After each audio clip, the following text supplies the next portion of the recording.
Hello, everyone, and welcome. Today's topic is about pricing tools and setting nightly rates and minimum stays. This is key to the success of your short-term rentals, and we're going to go around and talk about our strategies. Many of us have been in this business for years and years and years, and we're still learning new strategies around pricing. So let's jump into this topic. We're going to talk about both the software involved as well as how to customize that software to optimize your pricing and monthly revenue. Okay, we've got a big group today. Who would like to jump in first on this topic? I'm more than happy to jump in. I'm never shy, am I? No, Liam. Right. Liam from the UK. The company's called Ginger Gold, and I use Price Labs, and that's one which many people will be familiar with. I know there's many out there. The reason I use Price Labs is just because it works. I haven't tried any others. I tried that as the first one I went to, and it seems to work. I soon learned when I first started using Price Labs, it was right after COVID, and I was really impressed that it was getting rates that I wouldn't have ever did put up the properties to. Whereas traditionally a place might be £150 per night, it was pushing it up to like 280 quid on some weekends and stuff like that. And I was really impressed over across the year for the first year that we used it, or I think it was the first quarter, I think, maybe not the first year, but it was about 12% increase in gross profit just from the stays that we were already doing. So my first tip would be that if you're not using a dynamic pricing software, it's certainly worth considering. What I didn't realize is that in the winter months, you do need to, or in the off season, you need to make sure that you really got a strategy in place. And this is where you can be one of the people who just set it and forget it and hope for the best. As with anything, it's best to learn about the software and find out how to get the best out of it.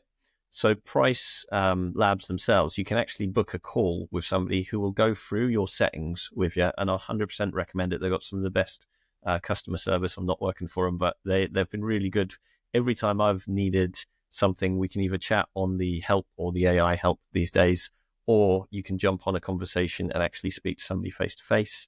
The strategies that I found most useful is to really find what is that property's target guest. Is it midterm or is it short term? And then on the settings, you can actually choose whether it's economy, mid-scale, high end, and it'll give you an idea of pricing. But once you've got the idea of pricing, you then need to have an idea of what do you want your minimum stay settings to be. And this is where, for me, for my midterms, I actually put a top end on the price. It basically can't go past a certain price, which allows me to get a longer stay. So I've got a minimum of like 14 days on some of the midterm rentals. And for some of the regular places, which basically get more shorter stays, we're talking 3-4 days, sometimes 2 days if it's last minute. These ones allow people to book, say, 6 days if it's more than 60 days out. But if it's within 60 days, it then allows people to book 4 nights and then 3 nights as we get closer. So what I found it did is it allowed my calendar to be fuller instead of me just hoping that I get a longer stay right up to last minute.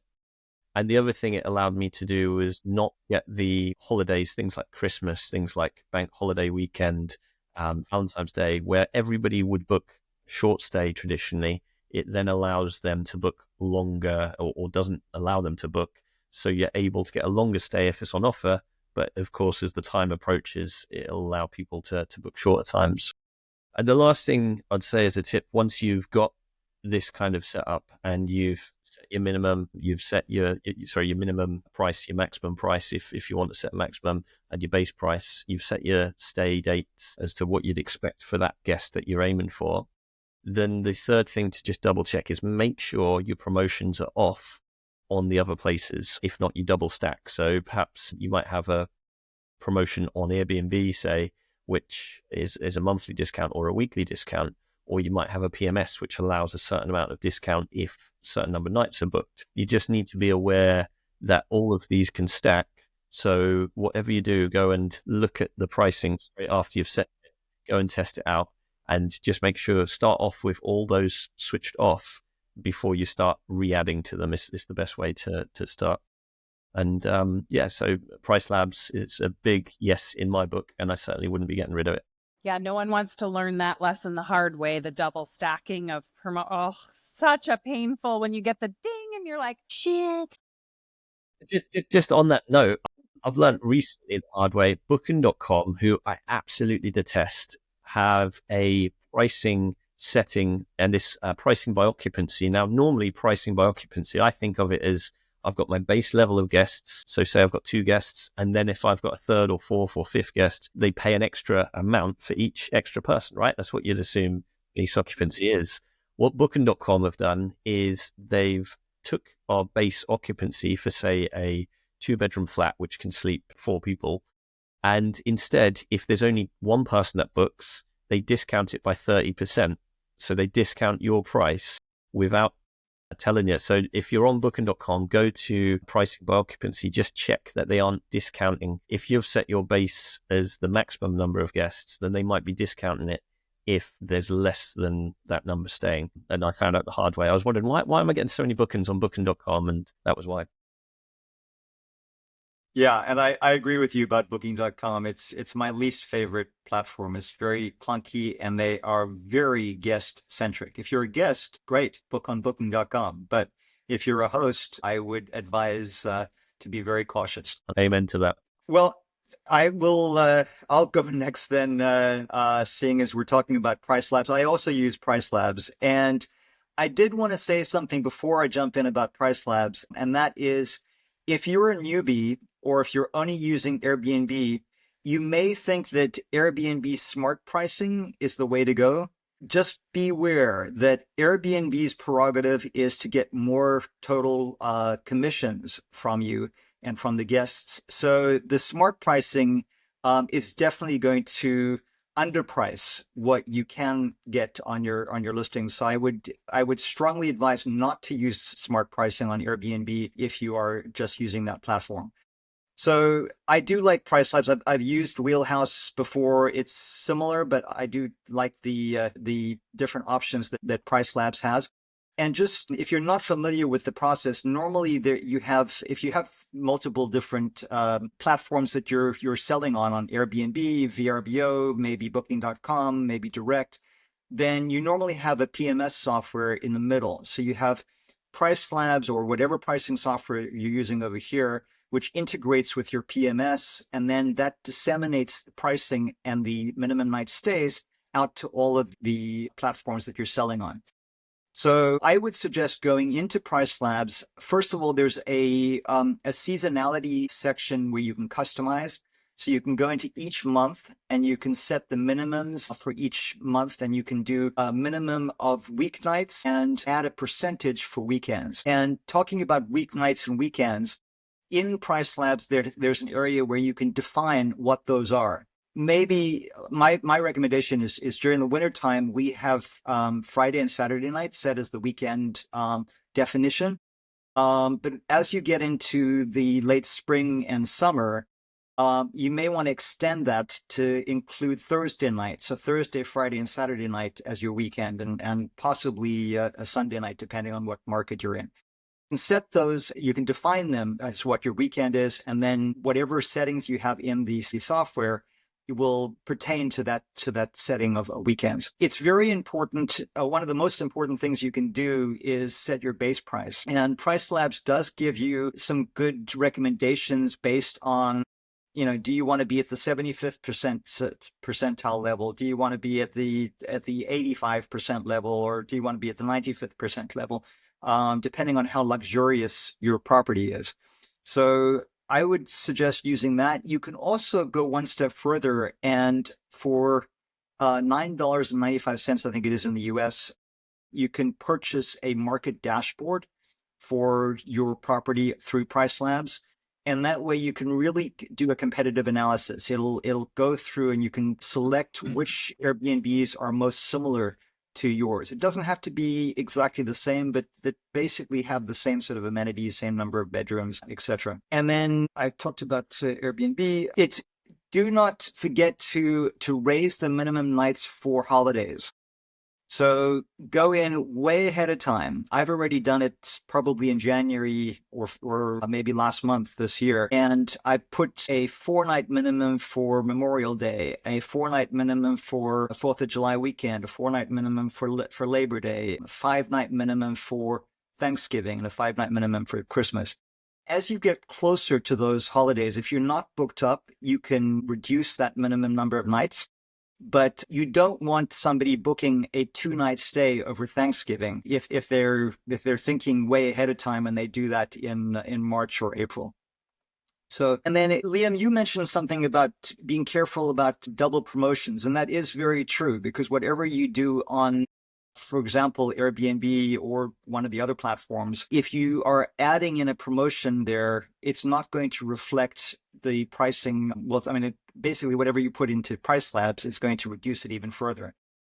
But I will say this, and that is my understanding is that the more things that you use on the platform, so in other words, if you go into Airbnb, you put in a custom promotion for a 10% discount, let's just say, for certain nights, you're going to get the benefit of a push from the search engine because you're using the tools that they provide.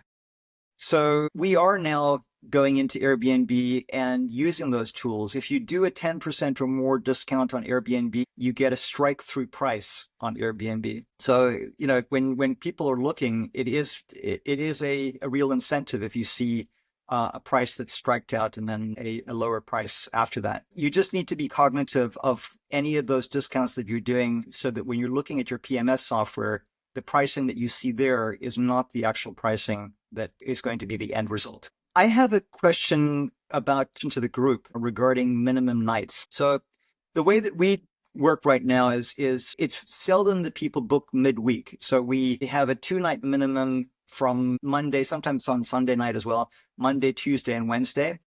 And then further out beyond 14 days, it's a 3-night minimum for the weekend. As you get to the 14-day period, it automatically changes to a 2-night minimum for that weekend. One of the new clients that we have, they strongly believe that during the summertime, June, July, August, they don't want to see anything less than a 5-night minimum for their property. So, I'd love to see stats, and I don't know if they're probably out there, but I haven't seen any stats on what percentage of bookings happen for 1 night, 2 nights, 3 nights, etc. But I am interested to get your input, the rest of the group, on this one client that wants a 5-night minimum throughout the summer. I guess my first question would be like, why? What's it to them? Do they think that that's going to increase their occupancy period? Because that sometimes might not be the case. I do believe, those midweek orphan nights can be really problematic. But I think all across the board, all of our booking windows are so short that maybe your 14-day change to 2-day minimum strategy doesn't work. I don't know. Like what?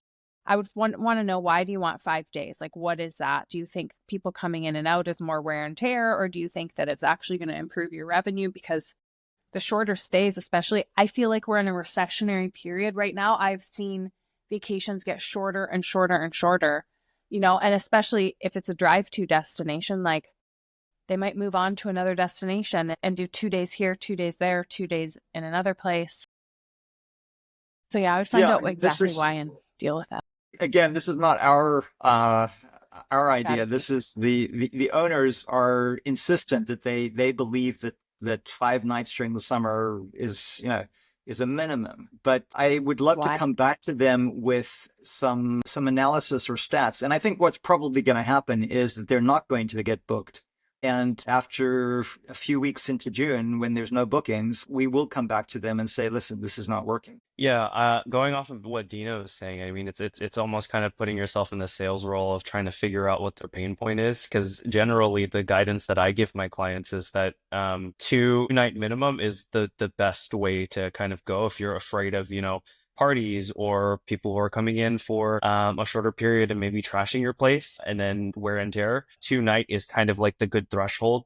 3 is where we usually perform really well at, but trying to figure out what their wants are and kind of speaking on that and trying to tell them like, hey, I understand like the 5-night minimum is kind of what your requirement is, but let me share with you what we've done in the past. Like the reason why 2 and 3 nights work is because, we're getting less gap nights between the months. So we're actually able to maximize your revenue to be able to get more clients in the door, increase your occupancy, get you more money. So if you're able to try to figure out what they actually want from the 5 days and why, then you can, again, like push what your experience is. Yeah. No, Might be I because they have, don't want to upset the neighbors. They just don't want as Mhm. many people coming and going. Could be as simple as that. yeah, it could be. I have read that on Airbnb, and I don't know if this has changed recently, but of all bookings, 2 nights or less account for 50% of Airbnb's bookings.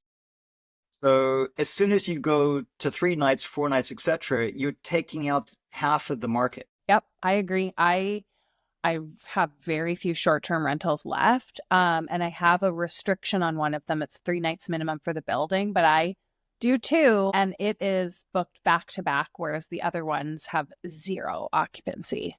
So 2 nights has been the magic number for these short trips. So one argument you can make to them is that it's going to show up on more searches if it has a smaller length of stay, because it's just going to show up more often. And the other thing is you can do length of stay discounts so that if somebody books it for 2 nights, they're paying more per night.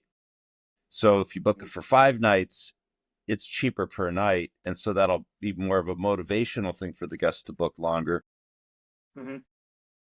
rather than having a minimum 5 night stay, in which case it's not going to show up very often in the searches. Yeah. Yeah. So No, you I might try a multi-pronged approach to your owners that way. totally agree, Michael. God, I feel like you could give an hour-long webinar on defending, how you price to your owners. Like I just updated all of my contracts with all of my owners. I do this every couple of years. And it's now in there, like, you just have to trust me to pick the best price for the whatever. Like, there is no minimum price per night that you get to dictate anymore, because I need to make a fast acting decision. So that's what I put in there. I love that. I wish we had that in our contracts, because there's another owner who his place is so amazing that he will not accept a booking for less than 500 a night. I mean, that's a minimum. And has he been booked once since November? No bookings. He goes up and uses the property, great, but he hasn't gotten any bookings so far. Yeah. I have an owner like that. Yeah. Would want 70. Slightly different. I hope you're not talking about per night. Yeah. I wish I had one like that. Yeah. I've been using, or what I'm going to do is create a GPT, because I do mostly monthly rentals now for at least the next year. So I can't use these pricing tools, or they're not helpful. And the markets are so competitive. So I'm asking ChatGPT to help me build my own custom GPT and giving it the restrictions, the parameters. These are, these particular 3 bedrooms are a little bit more premium than these ones.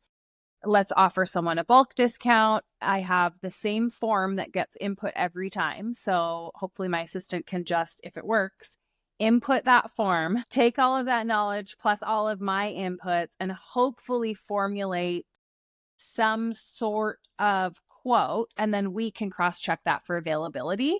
Because what I'm finding is, like, negotiating and having these back and forth conversations with these clients in regards to midterm rentals. Like, I had an individual come and they need 10 units.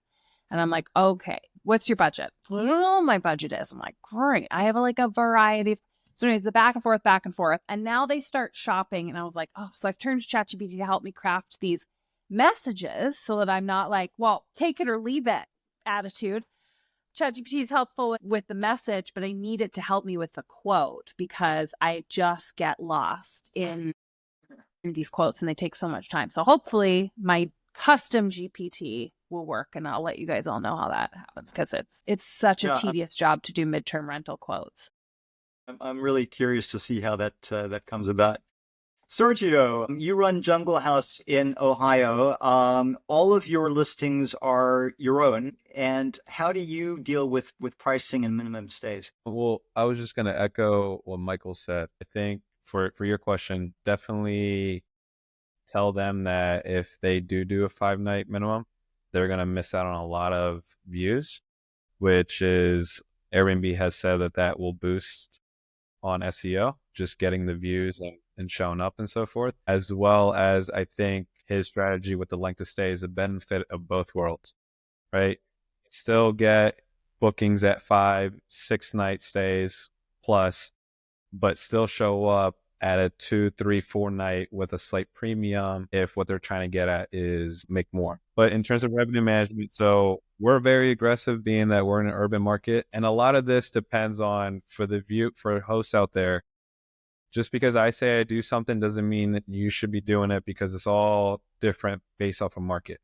I'm in an urban market. I'm going to do revenue management completely different than someone in a beach market where people are staying longer. Whereas here we have a lot of concerts, events, and so forth. So people attending a concert isn't going to stay for 2 weeks. They're going to stay for 1 or 2 nights. So completely different. So based off of my market, we do very aggressive. We'll take 1 night minimums. And then anything over 3 weeks out, it's 2 night minimums for the weekends. I agree with Liam for sure that we use Price Labs. I've used Beyond Pricing before. I like Price Labs a lot better. I've set calls with them, and you can set quarterly calls, monthly, as many as you want to have them help you and guide you. I will say today we have a revenue manager. So I don't handle this anymore, but beforehand when we were doing it, for those that are just getting started, don't let this overwhelm you where you think you have to get everything dialed in, right? I would encourage you on focusing on your peak dates. So I think, Lawrence, you mentioned holidays. I will say that's market dependent. Just some holidays are stronger in other markets than others. So just because it's a holiday doesn't necessarily mean it's going to be demanding. So based off of your market, what are the days that do you have a reoccurring festival going on in your market? Or do you have a reoccurring hot season and so forth? Those are the dates I would primarily focus on first. It's the whole 80-20 rule. We run numbers where 20% of our dates account for 80% of the revenue. It's very true. And so focus on that 20% of the dates first, optimize that, and then you can kind of, as you learn the tools and the strategies more, then stream into the other stuff. So we could speak hours and hours on revenue management. So don't get overwhelmed by it. Step 1, get a dynamic pricing tool if you're not already. 2, focus on the peak dates for your market and for obviously your type of house. Is it a 1-bedroom, a 3-bedroom, and so forth? And get help with the pricing tools. They want to see you succeed, so you continuously use their tool. So set up calls with Price Labs definitely does it. I'm sure the other ones do it too. Great advice, Sergio. Thank you for that. Is there any last words? Are there any last words that anyone has on pricing or minimum nights? Well, one thing I also use Price Labs, but they have really good ways to analyze your performance and your metrics and stuff. So not just setting prices and minimum nights, but you can go back and look at your performance, your occupancy, your revenue, your lead time, how you're performing, and you can compare year to year. You can compare yourself to your competitors. They have some optional things, Revenue Estimator Pro and the market dashboards, like you were saying, Lawrence, where you can really, really tighten in as far as properties similar to yours, what amenities like give the best returns. So there's a lot of really powerful tools in there to just kind of improve your operation aside from the pricing. So I spent a lot of time sort of digging into. It's very complex. So like Sergio was saying, it's really easy to get intimidated. So try not to do that. But I think setting the pricing is you definitely should get a pricing tool, but there's so much more to it. And so I constantly go into the KPIs, where just to see where I'm benchmarking from year to year. And why is this year different than last year? Is it the market? Is it me? Did I change? What am I doing wrong? What am I doing right?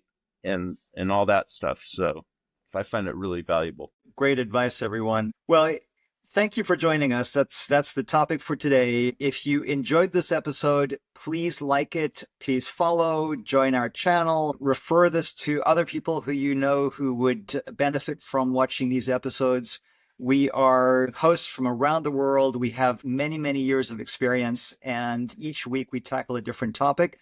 Next week, we will be talking about creating listings that convert. So join us again next Tuesday for our next topic. And thank you, everyone, for joining us. And have a great week, everyone.